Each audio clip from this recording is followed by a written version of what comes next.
माधवीबाई पहाटेच उठल्या होत्या. घर अजून शांत होतं. स्वयंपाकघरातील किलबिल, फोडणीचा वास, देवघरातील अगरबत्ती हे सगळं तिच्या आयुष्याचा श्वासच होता. ती हळूच गॅसवर पातेले ठेवत म्हणाली, अभयला लवकर ऑफिसला असतं, गरम पोळी मिळाली पाहिजे. ती स्वतःशी बोलायची, कारण ऐकणारं कोणीही उरलेलं नव्हतं. अभय तिचा एकुलता एक मुलगा होता. वडील गेले तेव्हापासून तिने त्याच्यासाठी आयुष्य झोकून दिलं होतं. नोकरी, शिक्षण सगळं तिनेच पाहिलं. रिया घरात आली तेव्हापासून माधवीबाईंना वाटलं, माझ्या घरात आता पुन्हा एकदा हसू येणार आहे. पहिले काही महिने खरंच तसंच होतं. तसेच गेले. रिया गोड बोलायची, आई तुम्ही सांगा कसं करू. आई तुमच्याशिवाय मला जमणार नाही. आई माधवीबाई हरून जायच्या. पण हळूहळू ते आई शब्दातील आपुलकीचं वजन कमी होत गेलं. त्या दिवशी माधवीबाईंनी भाजी चिरलेली असताना रियाला विचारलं, आज भाजी साधी करू की थोडी मसालेदार. रिया फोनकडे पाहतच म्हणाली, आई आजकाल असं कोण विचारतं, जेवणाला टेस्ट असली की झालं. माधवीताई गप्पच झाल्या. बरं एवढंच म्हणाल्या. त्या दिवशी पहिल्यांदा त्यांना जाणवलं होतं की आपल्याला ऐकून घेतलं जात नाही, तर फक्त सांगितलं जातं. दिवस पुढे असेच सरकत गेले. रियाचं वागणं बदलत गेलं. ती कुठेही जाण्याआधी सांगायची नाही, फक्त निघताना म्हणायची, मी बाहेर चाललेली आहे. आता एकदा माधवीबाई म्हणाल्या, सांगून गेलीस तर बरं वाटेल ग रिया. रिया हसत म्हणाली, आई हे माझं घर आहे. माझ्या घरात मी कोणाला सांगून फिरायला जायलाच हवं असं नाही. ते वाक्य माधवीताईंच्या मनात खोलवर रुतलं. माझं घर? अभय सगळं पाहत होता, पण काहीच बोलत नव्हता. माधवीबाई कधी कधी त्याला म्हणायच्या, अभय थोडं समजाव तरी. तो म्हणायचा, आई सोड ना ग. आई सोड ते सगळं. रिया मॉडर्न आहे, तिला स्पेस हवी असते. स्पेस? माधवीबाईंना हा शब्द पोचायचा. मला कोणती स्पेस हवी आहे? फक्त माणूस म्हणून वागणूक हवी आहे. एकदा पाहुणे आले होते.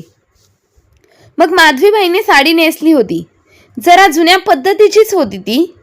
रिया म्हणाली, आई आजकाल अशी साडी कोण घालतं? थोडं अपडेट व्हा. सगळ्यांसमोर माधवीबाई हसल्या, पण त्या हसण्याचं दुःख होतं. त्या रात्री त्या आरशासमोर उभ्या राहून स्वतःला विचारलं, मी खरंच इतकी जुनावट झाली आहे का? हळूहळू सून आणि मुलगा बाहेर जेवून येऊ लागले. पार्टी, मित्र, ट्रिप्स. माधवीबाई घरी राहायच्या. त्या दिवशी टेबलावर 3 ताटं ठेवलेली होती, पण 2 ताटं उचलली गेली. रिया म्हणाली, आई आम्ही बाहेरच जेवून येतो. माधवीबाईंनी ताट बाजूला ठेवलं. स्वतःचं ताट घेऊन शांतपणे बसल्या. ताटातलं अन्न होतं, पण पोट भरत नव्हतं. राग लगेच येत होता? नाही, तो राग नाही आला. तो हळूहळू साठत जात होतो. प्रत्येक दुर्लक्षात, प्रत्येक टोमण्यात, प्रत्येकात. तुम्हाला काय करायचं? ह्या वाक्यात माधवीबाई मनातल्या मनात म्हणायच्या. मी काहीच मागत नाही, फक्त माझं अस्तित्व मान्य करा. पण शब्द ओठांवर येत नव्हते. त्या दिवशी अभय आणि रिया अचानक ट्रिपला निघाले. रिया म्हणाली, आई आम्ही 2 दिवस नाही येणार बरं. माधवीबाई म्हणाल्या. दरवाजा बंद करून झाला. घरात शांतता पसरली. माधवीबाई सोप्यावर बसल्यावर भिंतीवरचा जुना फोटो पाहिला. नवरा अभय लहान असताना आणि त्याच्या डोळ्यांतून पाणी ओघळलं. त्या पुटपुटल्या, माझा राग नाही, माझं दुःख आहे. आणि त्या क्षणी सासूच्या रागाची बीज पेरली गेली मनात. ती घरात 2 दिवसांची शांतता नव्हती, ती जड शांतता होती. माधवीबाई सकाळी उठल्या. नेहमीसारखी देवघरात दिवा लावला, पण आज कोणासाठीही हा प्रश्न मनात घोळत नव्हता. अभय आणि रिया परत येईपर्यंत ती घराची प्रत्येक गोष्ट नेहमीसारखी करत राहिली. सवय मोडणं सोपं नसतं. दुपारी माधवीताई खिडकीजवळ बसल्या.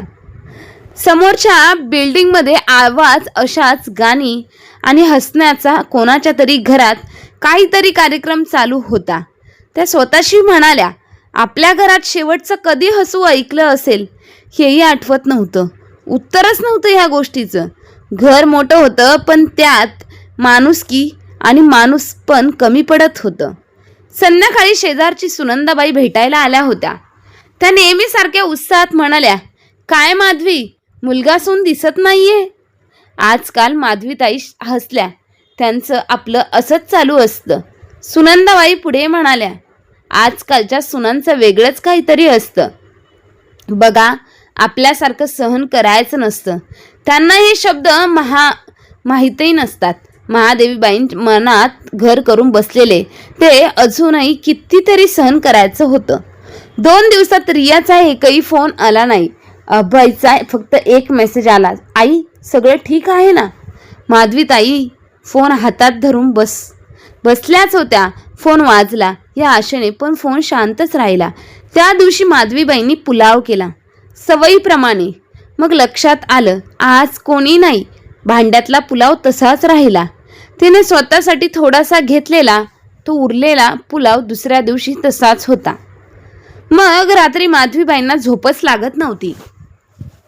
त्यांना डोळ्याला डोळे लागत नव्हते. डोळे मिटले की जुने दिवस आठवत होते. तो लहान अभय लहान असताना ताप आला की रात्रभर जागी राहायची. आज तिलाही तापच येत होता, पण कोणाच्याही लक्षात आलं नव्हतं. तिसऱ्या दिवशी माधवीताईंची तब्येत आणखीनच खालावली. आता अंग दुखत होतं, ताप चढला. त्या स्वतःच औषध घेत राहिल्या. कोणाला सांगावं? सांगून काय होणार आहे का? त्या मनात म्हणाल्या. मी सांगितलं तर म्हणतील तुम्हाला नेहमीच काही ना काहीतरी होतच असतं. आता सायंकाळी अभय आणि रिया परत आले. हसत हसत फोटो दाखवत रिया म्हणाली, आई ट्रिप खूप मस्त झाली हां. माधवीबाई हसल्या, पण डोळ्यात ती चमक नव्हती. अभयने सहज विचारलं, आई ठीक आहे ना? हो, माधवीबाई म्हणाल्या. तेवढंच दुसऱ्या दिवशी माधवीबाईंनी भाजी करताना थोडी चूक केली. थोडी मीठ जरा जास्तच झालं. रिया म्हणाली, आई आजकाल लक्ष कुठं असतं हो तुमचं? मी सांगितलं होतं ना. मीठ कमी स्वरात तक्रार केली होती. आदर नव्हता. माधवीबाई गप्प त्या आरशासमोर उभ्या राहिल्या होत्या. डोळ्यांखाली काळी वर्तुळं, केस पांढरे. ती स्वतःलाच म्हणाली, मी इतकी त्रासदायक झालीये का? की मन उत्तर देत होतं, नाही, पण मनाला कोण ऐकतंय? त्या दिवशी रिया आणि अभय पुन्हा बाहेर गेले. यावेळी सासू आजारी आहे हे माहीत असूनही आई आम्हाला उशीर होईल, रिया म्हणाली. आता माधवीबाई फक्त मान हलवली. दार बंद झालं. त्या पलंगावर बसल्या. डोळे मिटले. पाणी वाहू लागलं. ती कुजबुजली. मी अडथळा झालीये. तो राग मोठ्याने नव्हता, तो शांत होता, धगधगत होता. मी काहीच मागत नाही, पण मला इतकं एकटं का केलं जातं? तिच्या मनात एकच विचार रुंजला. त्या विचाराने रुंजी घालू लागला, जर मीच नसेल तर त्यांना फरक पडेल का? रात्री माधवीबाई उठून बसल्या. कागद पेन घेतला. काही लिहिलं नाही, फक्त पेन हातात धरून बसल्या. डोळ्यात पाणी दाटलं. डोळ्यातलं पाणी मनात निर्णयाची पहिली ठिणगी. त्या आता स्वतःशी म्हणाल्या, माझा राग आता शब्द शोधतोय. आणि त्या क्षणी सासूचा राग आकार घेऊ लागला. त्या रात्री माधवीताईंना झोप आलीच नाही. झोप झाली नाही, लागली नाही. आणि घर मात्र शांत होतं, पण ती शांतता जखमी होती. भिंतीवरचं घड्याळ टिकटिक करत होतं आणि प्रत्येक टिक सोबत तिच्या मनात विचार ठाम होत चालला होता. मी किती दिवस असंच गप्प राहायचं? किती दिवस माझ्याच घरात मला परक केलं जातंय? सकाळ झाली. माधवीबाई उठल्या, पण आज स्वयंपाकघरात गेल्या नाहीत. नेहमीच पहाटेचं तिचं ते अस्तित्व आज कुठेच नव्हतं. रिया उठून बाहेर आली आणि टेबल रिकामा पाहून चिडली. आई चहा नाही का? अजून तिने आवाज दिला. माधवीबाई शांतपणे हॉलमध्ये बसलेल्या होत्या. त्या शांतपणे हॉलमध्ये बसलेल्या समोर फक्त पाण्याचा एक ग्लास. आज नाही, त्या म्हणाल्या. रिया दुचकली. म्हणजे आज मी काहीच करणार नाही? तो आवाज शांत होता, पण ठाम होता. अभय ऑफिससाठी तयार होत होता. त्याने आईकडे पाहिलं. आई काय झालं? काही नाही, माधवीबाई म्हणाल्या. खूप दिवस काहीच झालं नव्हतं. आई गप्प. त्या गप्पात सगळ्या भावना अडकल्या. त्यांच्या सगळ्या शांत राहण्यामध्ये भावना अडकल्या. दुपारी रियाने स्वयंपाक केला. मीठ सापडत नव्हतं. तिने स्वयंपाकघरातून आवाज दिला, आई मीठ कुठे ठेवलंय? माधवीबाई उठल्याच नाहीत आणि हॉलमधूनच म्हणाल्या, तिथेच ठेवलेलं आहे. तिथेच असेल. आता रिया चिडली. आता रियाला राग आला. तुम्हाला सांगितलं होतं ना, स्वयंपाकघरात लक्ष द्या. तो क्षण, ज्या क्षणाची भीती माधवीताईंनाही होती, तो क्षण आता त्या हळूहळू उठल्या. रिया समोर उभी होती. लक्ष. माधवीबाई हसल्या. त्या हसण्याच्या वेदना होती. मी आयुष्यभर लक्ष दिलं ग. मी आयुष्यभर स्वयंपाकघरात लक्ष दिलं. घराकडे पाहिलं, मुलांकडे, संसाराकडे. रिया काही बोलणार तोवर माधवीबाईंनी हात उचलून थांबवलं. आज पहिल्यांदा मी बोलते आणि आज ऐकून घ्यायचं. अभय धावत आला. रिया. माधवीबाई म्हणाल्या, तू मला टोमणे मारलेस, माझ्या सल्ल्याची खिल्ली उडवलीस, माझ्याच घरात मला विचारात घेतलं नाहीस. आणि रिया म्हणाली, आई तुम्ही खूप ओव्हर थिंकिंग करत आहात. ते वाक्य अजून शेवटचं, ओव्हर थिंकिंग. माधवीबाईंचा आवाज थरथरला. मी रात्र जागून राहून विचार केलाय. मी आजारी असताना विचार केला. मी एकटी असताना विचार केला. त्या थांबल्या. डोळ्यात पाणी. मी कुठे चुकले? माधवीबाईंनी अभयकडे पाहिलं. अभय, तू काहीच का बोलत नाहीस? अभय नजर खाली घालून उभा राहून. रिया पुन्हा म्हणाली, आई तुम्ही म्हणता तसं काहीच नाहीये, पण हे घर आमचं घर आहे. माधवीबाई शांतपणे म्हणाल्या, हो, हे घर तुमचंच घर आहे. त्या वाक्यात कटुता नव्हती, स्वीकृती होती. म्हणूनच माधवीबाई म्हणाल्या, आजपासून मी बाजूला होते. रिया गोंधळली. म्हणजे काय नक्की? तुम्हाला नक्की म्हणायचं काय? माधवीबाई हळूच म्हणाल्या, मी अडथळा आहे ना, मग तो अडथळा दूर होत आहे. त्या बेडरूममध्ये गेला. कपाट उघडलं. थोड्या साड्या, काही कपडे. अभय घाबरला. आई थांब. माधवीताई परत आल्या. आता हातामध्ये एक छोटीशी बॅग. आजपासून स्वयंपाकघर, जबाबदारी, काहीच नाही. रिया म्हणाली, हे काय नाटक आहे? माधवीबाई थांबल्या. पहिल्यांदाच रियाकडे थेट पाहिलं. आणि नाटक नाही ग, स्वाभिमान आहे. त्या दाराजवळ जाऊन उभ्या राहिल्या. तुम्ही माझ्याच घरातून निघून जा, त्या म्हणाल्या. रिया मी निघून जाते. अवाक झाली. मी निघून जाते कारण जिथे आदर नाही तिथे नातं ओझं होतं. काही क्षण कोणीच काही बोललं नाही, फक्त घड्याळाचा आवाज. अभयच्या डोळ्यात पाणी. रिया स्तब्ध. माधवीताईंनी दार उघडून बाहेर पडल्या. दार बंद झालं. घरात पहिल्यांदा खरी शांतता पसरली. पण ती शांतता नव्हती, ती होती भीतीदायक होती. आणि त्या शांततेत रिया आणि अभयला पहिल्यांदा जाणवलं, आपण काहीतरी खूप मोठं गमावले. दार बंद झालं आणि त्या आवाजाने घर हादरलं. आता रिया आणि अभय एकमेकांकडे पाहत उभे राहिले. काही क्षणापूर्वी जे घर आपलं वाटत होतं ते अचानक पोकळ झालं. हॉलमध्ये शांततेचा सन्नाटा पसरला. स्वयंपाकघरात शांतता होती. देवघरात दिवा विझलेला. आई खरंच गेली का? रिया हळूच म्हणाली. अभय उत्तर देऊ शकला नाही. पहिली रात्र कठीण होती. रिया स्वयंपाकघरात गेली. भांडी अस्ताव्यस्त. नेहमी व्यवस्थित ठेवलेले डाळ तांदूळ आज विस्कळीत होते. तिने गॅस पेटवला, पण आज थरथरत होते. आई असती तर हा विचार मनात येताच ती थांबली. पहिल्यांदा तिला जाणवलं, आई म्हणजे सवय नव्हे, आई म्हणजे आधार असतो. अभय बाल्कनीत उभा होता. खाली रस्त्यावर लोकांची लगबग दिसत होती. लोकांची लगबग त्याच्या मनात सतत एक दृश्य फिरवत होती. आई दार उघडून बाहेर पडताना मी थांबवलं का नाही? तिला मी ठाम उभं केलं असतं. उभं का नाही राहिलो? त्याने स्वतःशीच पुटपुटलं. मी तिला दुखवलंय. दुसऱ्या दिवशी सकाळी टेबलावर फक्त 2 कप होते चहाचे. तिसरा कप नव्हता. रिया तो रिकामा कोपरा पाहत होती. डोळ्यात पाणी तरळलं. डोळ्यात पाणी आलं. ती नेहमी सकाळी सासूबाईंच्या हातचा गरमागरम आलं टाकलेला चहा प्यायची. सून असूनही सासूने कधी तिच्यावर हक्क गाजवलाही नाही की स्वयंपाकघरातील कामे तुलाच करावी लागतील, सगळं घर तुला सांभाळावं लागेल. ती सर्व कामे करत राहिली. सांभाळून घेते, पण तिला कधीच त्यांचं प्रेम दिसलं नाही. ती हळूच म्हणाली, आई कुठे असतील? अभय काहीच बोलला नाही. त्याने चहा घेतला, पण तो घशाच्या खाली उतरेना. रिया बाथरूममध्ये गेली.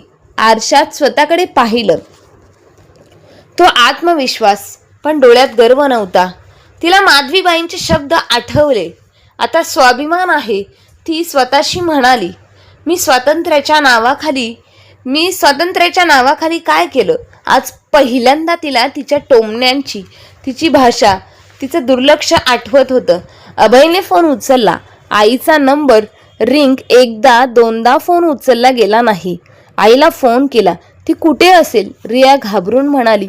दोघे शेजारी गेले. सुनंदाबाई म्हणाल्या, माझ्याकडे आल्या होत्या, पण आज सकाळी लवकर निघून गेल्या. कुठे गेल्या, कुठे जाणार काहीच सांगितलं नाही आणि माहीतही नाही. डोळ्यात पाणी होतं. रिया खाली बसली. रिया हळू आवाजात म्हणाली, अभय, आपण आईला गृहीत धरलंय. अभय डोळे मिटून म्हणाला, माझी सगळ्यात जास्त मोठी चूक आहे. मी गप्प राहिलो. त्या गप्प बसण्यात आणि त्या शांत राहण्यात त्यांनी पहिल्यांदा आईचं दुःख ऐकलं.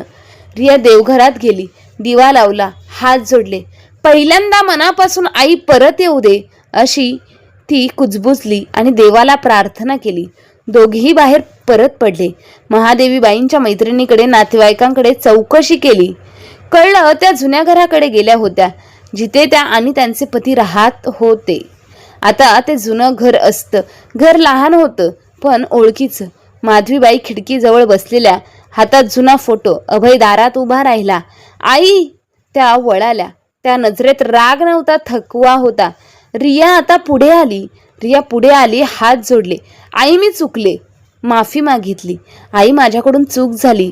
माधवीबाई काहीच बोलल्या नाही. रिया रडत म्हणाली, तुमचा राग चुकीचा नव्हता, माझं वागणं चुकीचं होतं. अभय पुढे आला. मला माफ कर आई. आई, मला माफ कर, मी तुझा आवाज ऐकलाच नाही. माधवीबाईंनी दीर्घ श्वास घेतला. माफी सोपी असते त्या म्हणाल्या, पण बदल कठीण असतो. रिया मान खाली घालून म्हणाली, मी बदलेल, फक्त शब्द नको. माधवीबाई शांतपणे म्हणाल्या, आदर हवा आहे. माधवीबाई म्हणाल्या, आदर हवा. त्या दिवशी माधवीताई परत आल्या, पण सगळं बदललेलं होतं. रिया पहिल्यांदा म्हणाली, आई, आज तुम्ही सांगाल तसंच करूया.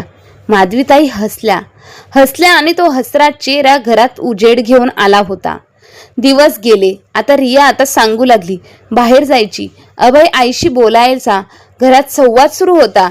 घरात कधीही मतभेद होते, पण आता आदर होता.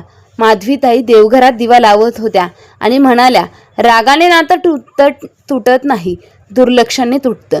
रिया त्यांच्या शेजारी उभी होती. घर पुन्हा घर झालं होतं. कथेचा संदेश असा आहे की जर सासूचा राग हा राग नव्हता, तर तो घर वाचविण्यासाठी शेवटचा आवाज होता. तर मित्र आणि मैत्रिणींनो, तुम्हाला ही कथा कशी वाटली हे कमेंट बॉक्समध्ये कमेंट करून नक्की कळवा. आणि अशाच नवनवीन कथा ऐकण्यासाठी आमच्या चॅनलला लाईक, शेअर, सबस्क्राईब नक्की करा. आणि म्हातारपणात तुम्हालाही दुर्लक्ष केलं जात असेल तर तुम्हीही असा निर्णय घ्या. धन्यवाद.